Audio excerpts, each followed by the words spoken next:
Today's episode is brought to you by Patreon. If you're interested in supporting the show, go to patreon.com/JoshuaRevelis and become a $2 backer today and get early access to the new episodes. I'll be leaving a link down in the description to the page, but for now, on to today's episode.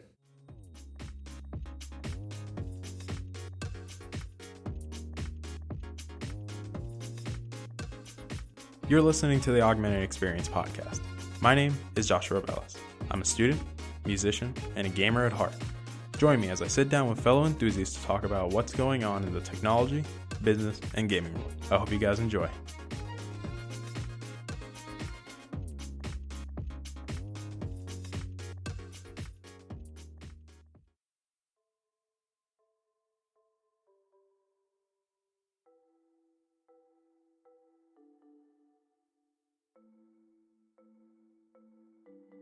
All right, everybody, welcome back to the show. My name is Joshua Revelis. I am your host as usual.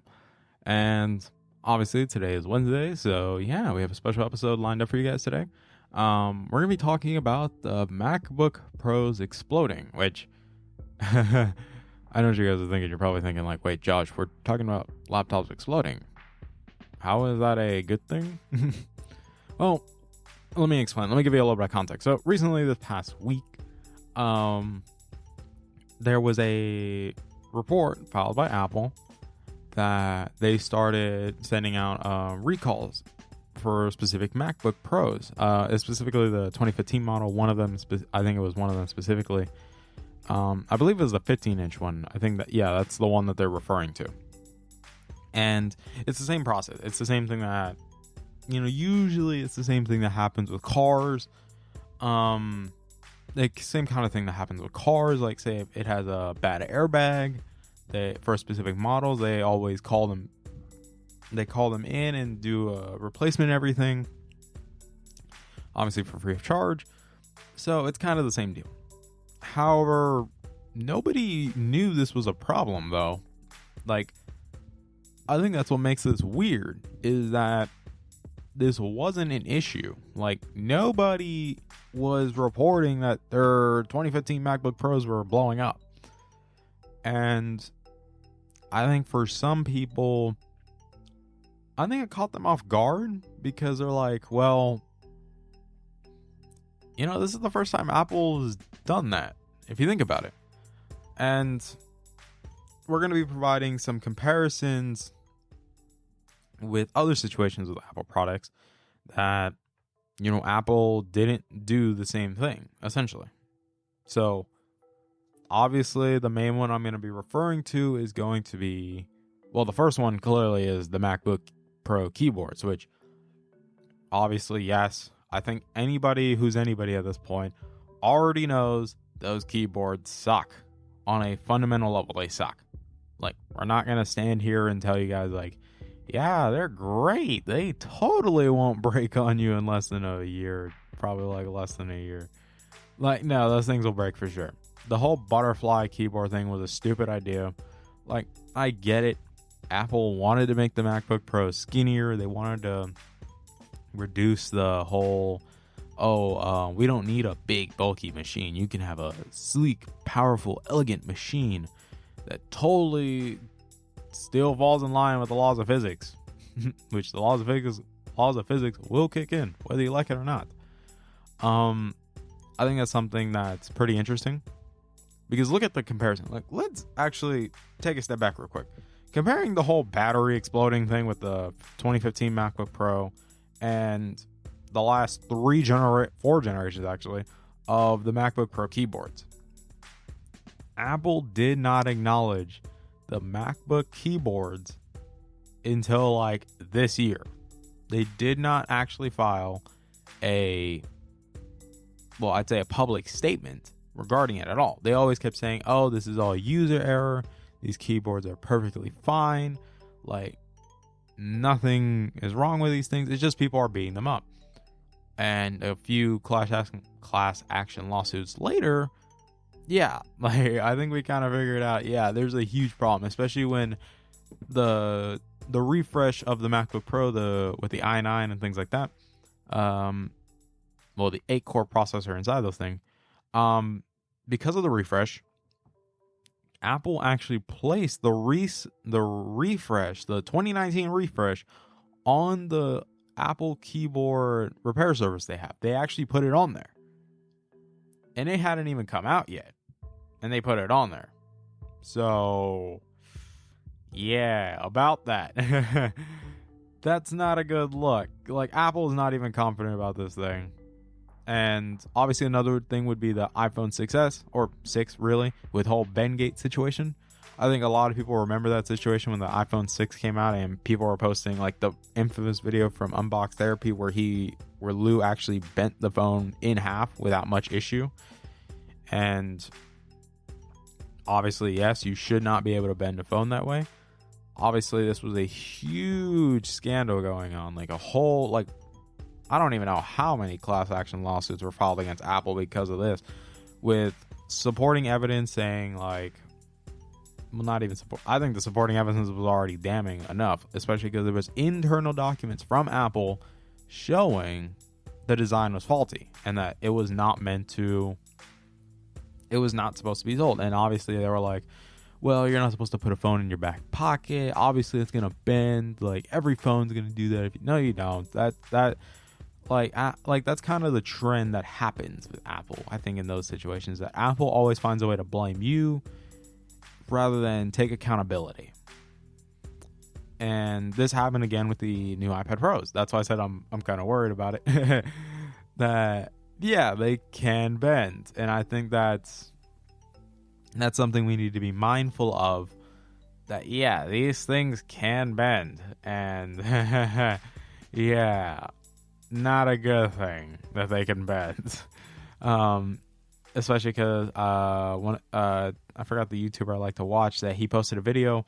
I'll probably see if I can probably find his name and put the link to that video, because it's very damning evidence against Apple. It's very bad. He went into the Apple store because his iPad Pro that he bought, he didn't do anything. It's just normal use, put it in his backpack, normal use, just have it on a table and things like that. And it bent. It actually had a bent in it. And so he's like, well, I'm going to take this to the Apple store. I have Apple Care and things like that, and let's see what they tell me. In the video, not the Geeks one, that's not Best Buy. The Genius Bar representative was telling him that, he was basically telling him that he was full of BS, that he was not using this normally and things like that. And obviously, was trying to make up some bull crap, essentially.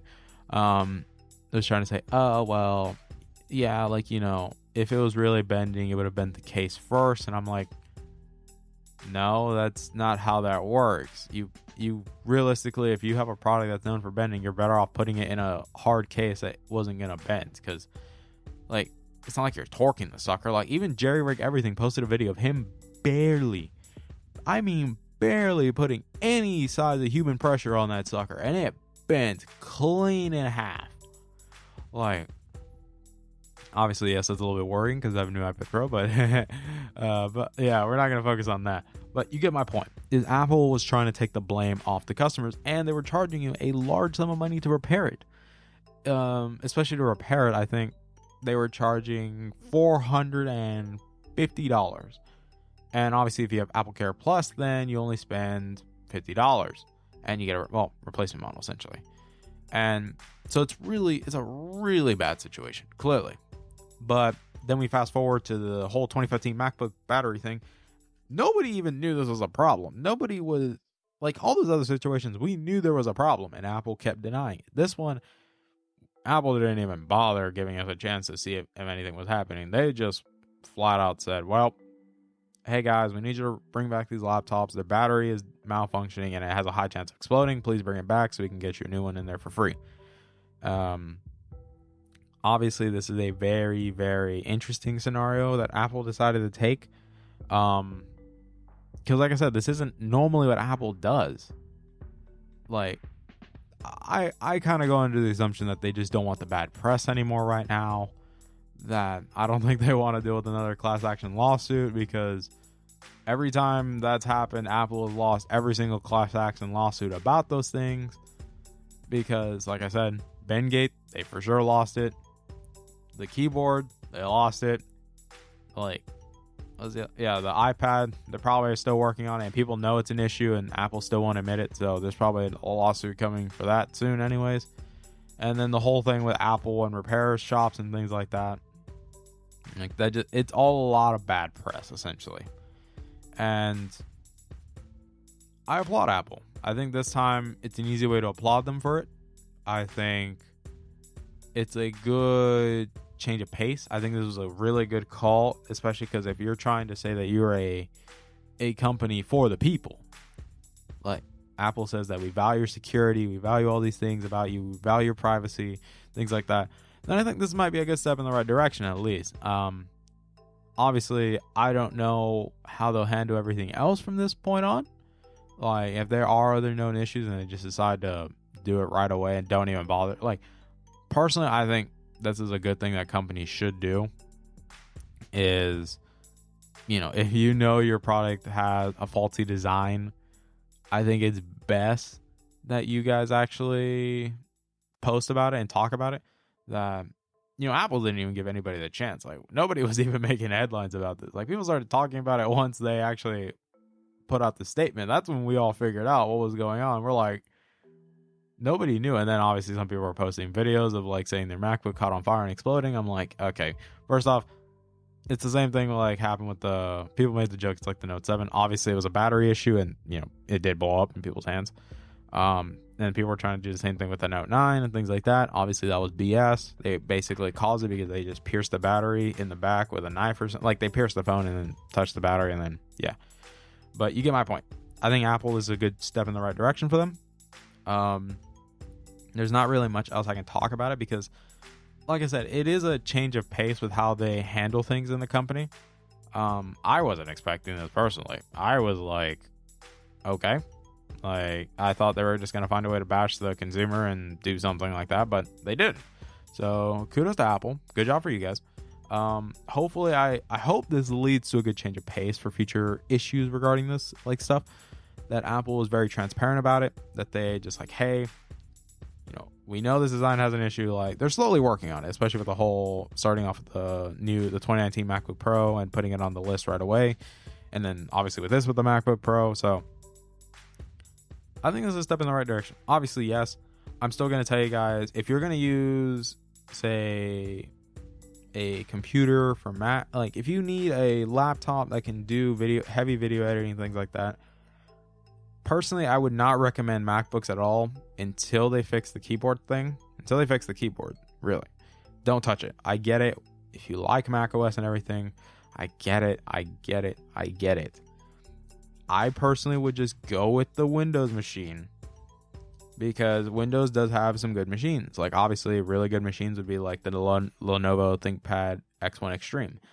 Phenomenal video editing hardware right there. Very pricey, but it's the same. But that's what it is. It's meant to compete with the MacBooks and things like that. It's a very elegant design, has all the ports you need, and obviously, yes, it runs Windows. But if in my opinion, if you know what you're doing with Windows, then you don't have to worry that much about sustainability and issues like that because you can fix them on your own. They're pretty straightforward, easy to fix if you know what you're doing.